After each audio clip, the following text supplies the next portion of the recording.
Hello everybody, and welcome to another edition of the In the Ring Show with your host, Devious Damien. Now, in this video, I'm going to talk about how I believe that WWE just needs to drop the whole GM gimmick.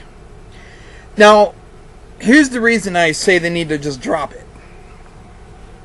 Not because some of the GMs they've had haven't been entertaining, not that they haven't been able to get over, but let's face it, the WWE doesn't even keep their own illusion of the fact that their GMs, their authority is untouchable when it comes to Raw and SmackDown. For example, when John Laurinaitis was in charge of Raw and SmackDown, or even when it was just Raw he was in charge of, certain decisions that he made, what happened? Well, here comes Triple H, because he's God, because he's the COO, and because he's Triple H, he's the King of Kings, and because he can, he's just gonna trot out there, and just change the decision. I mean, now I'm not saying that I hate when Triple H goes out there, but the point is if you're not even, WWE, if you're not even going to present the illusion that the general manager's authority for Raw and SmackDown is completely untouchable, then what the fuck is the point of even having him there? Now, I'm not saying that Vince McMahon or Triple H should never be able to change any decisions, but when it comes to Raw and SmackDown, when it comes to those two shows, whoever the GM of that particular show is, or the GM of both shows for that matter, their authority should be untouchable. Present the illusion that their general manager position actually means something. And you haven't done that, WWE. You have not, made it seem as though their appearance, or their appearance of authority, you don't even make it seem as though it matters. Because when you have Triple H and Vince McMahon, can just march out there and say, oh, well, you know what? This isn't going to happen. This is what's going to happen. You've just taken away the whole supposed authority of the GM. And you've pissed all over it. I mean, if you're not going to present the illusion that they have this power, the authority to do this and to do that, without Triple H and Vince McMahon be able to just march out there at a moment's notice and be like, oh, you know what? Fuck you. This is what we're going to do. They don't have the fucking GM. There's no point in having it if their authority can just be pissed all over at a moment's notice by Vince McMahon or Triple H. Now, I can understand, like if a GM makes a match for a pay-per-view, that's not Raw, or that's not, Raw, since obviously a pay-per-view isn't Raw or SmackDown, then yes, Vince McMahon or Triple H should be able to go, oh, wait a minute, you're in charge of Raw or SmackDown, but that does not mean that you are in charge of this show. Like, let's just say, for example, there was a GM right now, a permanent one, and they made a match for Money in the Bank. That GM, or that, Triple H or Vince McMahon should be able to say, okay, yes, you are the GM of Raw or SmackDown or whatever, but Money in the Bank is not Raw. That's not SmackDown. So guess what? We can trump your decisions for this show. That's understandable. I can live with that. But when it comes to Raw or SmackDown, like I said, WWE doesn't even attempt to present the illusion that their general manager's authority is untouchable. So if you basically are going to say, okay, well, you're the general manager, but these guys can just come on in and piss all over your authority at a moment's notice, then what's the point of having one? I mean, I know what you're going to say. Well, other corporations have GMs and then managers above them and blah, blah, blah, blah, blah. This is true. But name a corporation that without good reason usually just comes on in at a moment's notice multiple times and just pisses all over that general manager's authority without good reason. They don't. It doesn't happen. In most corporations, that general manager usually has a pretty good amount of authority, and most other managers above them generally tend to leave them alone, unless they have, a reason to come in and, make some changes or do whatever. And the WWE should be no different. Triple H or Vince McMahon, if they're going to present the illusion of a general manager, they should not just be able to come in and be like, oh, well, you know what, fuck you, this is what we're doing. I mean, and Triple H has done that.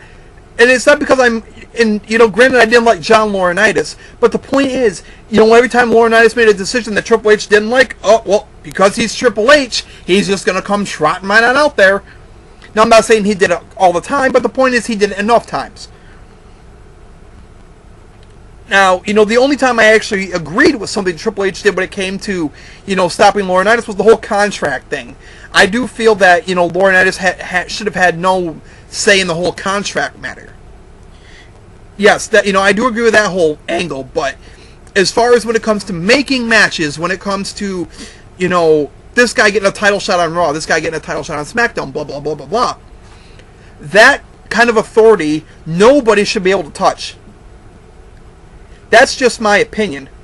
Now, like I said, because when you know that Triple H and Vince McMahon can just come out and veto any decision they want at a moment's notice, just because that's who they are and they can, how are we supposed to believe that you have any faith in their ability as a GM? Furthermore, yes, I know I sound like a broken record because I've said this, but this point bears repeating.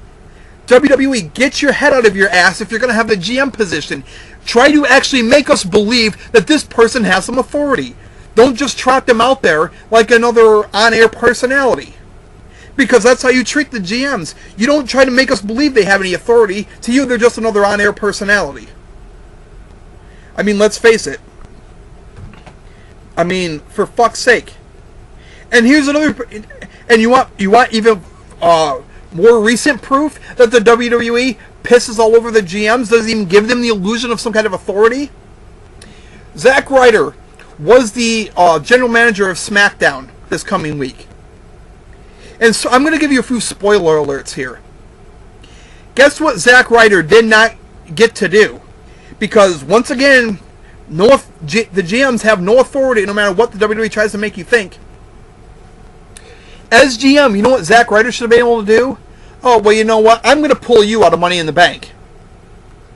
And I'm going to put myself in. Now, granted, yes, because it's a pay-per-view, Vince McMahon and Triple H could have tried to veto that. But the point is, because he was a GM, Zack Ryder should have at least made the attempt to put himself in the Money in the Bank match. Because of the authority that he had. He should have made the attempt. But did he? No. So therefore, I'm sorry. How am I supposed to believe that GMs have any authority when Zack Ryder made no attempt to put himself in the World Heavyweight Championship Money in the Bank match when you were trying to make us believe that he had some authority to do so? I mean, come on, WWE, be consistent. Don't 1 minute make us believe they have authority, but then the next you just piss all over the concept. And this isn't the first time you've done shit like this, WWE. You just, you bring up a promising concept, and then suddenly at a moment's notice, you piss all over it. I mean, I just don't understand. Drop the GM gimmick, because obviously WWE, it doesn't mean shit. Either drop it, or make us believe that the GMs actually have some fucking authority. Do one or the other. And since you're never going to make us believe that the GMs actually have any kind of fucking authority, drop it. Okay, just fucking drop it. Because Raw and SmackDown went on for years without general managers. And the funny thing is when you have a heel general manager, you want to know what that says to me? Oh, look, we're going to try to recreate Vince McMahon 2.0. And what do you think you were trying to do with John Laurinaitis and Eric Bischoff? That's what you were trying to do. But guess what? Both of those failed. You know why? There's only one Vince McMahon. And even more so with Laurinaitis, they tried to do that when they had him, doing things like David Otunga and so on and Lord Tensai. But did John Laurinaitis have Vince McMahon's charisma? Did he have that natural ability to draw the kind of heat that Vince McMahon does? Fucking no, he didn't. So, in my opinion, whether it's a heel or a face GM, there's no point in having it. None. Just drop the whole fucking concept. Just run it the way it used to. You know, because as we all know, Vince McMahon can just do whatever the fuck he wants on a moment's notice. So why don't we just have him appear on both shows and say, okay, this is what's going to happen. And that's it. Drop the GM thing. Just have Vince McMahon or Triple H or whoever the fuck, you know, one of the two at least, go out there and be like, okay, we're not doing the GM thing anymore. I'm in charge. What I say goes, bottom line. Now, I know some of you guys say, okay, but without the GM gimmick, what do you do with guys, what do you do with people like Vicky Guerrero, like Theodore Long? Okay, well, Vicky Guerrero and Theodore Long were, well, Vicky is still a manager, and Theodore Long was a manager at one point. You can still find things to do with these people. That doesn't require some crappy illusion at authority. Just saying. I mean, I just think the GM is pointless. I don't buy the illusion of authority, and no smart wrestling fan should either. I mean, what fan with half a brain in their head, especially considering events that have gone on in the past year, actually believes that these GMs really have any authority? They don't. I mean, and the WWE doesn't even try to give you that illusion. I mean, come on. Does anybody actually believe that the GMs are actually making these matches on the fly? Does anybody actually believe that these matches weren't scheduled beforehand? Who actually believes that? Because, I mean, come on. Do you really think that they're going to go into Raw without a plan, and they're just going to make up the show as they go along? Nobody's going to do that. Not even an indie company just makes the show up as they go along. They at least have a plan of what's going to happen. Now, granted, things don't always go according to plan, but the point is they at least have a plan in place. They don't just make it up on the fly as they go along. So, I mean, if an indie company doesn't do it, then why the fuck should I believe that the WWE just flies by the seat of their pants and they just make matches out of the clear blue sky? Come on. And any fan who actually believes that the WWE makes matches out of the clear blue sky, you know, right there on a whim, you know, on a show that's actually currently going on, is foolish. That you're stupid if you actually believe that. Now, the only time I actually believe they might create matches on a whim is like for a future show, like the week before, or I'm sorry, the week next week, or like, you know, on Raw they announce like for Money in the Bank, which is a few days from then. But, you know, nobody believes, oh, well, it's going to be John Cena versus, we'll just say, Daniel Bryan for later in the night. They don't just make that on the fly. That was already decided. And I hate when the WWE tries to make us believe that they just fly by the seat of their pants. They've done it for so long. And quite frankly, I don't think anybody really buys it. I know I don't. But what are your thoughts on the GM gimmick? Should they keep it? Should they get rid of it? What are your thoughts on this video? Do you like it? Do you hate it? Whatever. Subscribe, like the video, thoughts down below. For this edition of the In the Ring Show, this is Devious Damien signing out.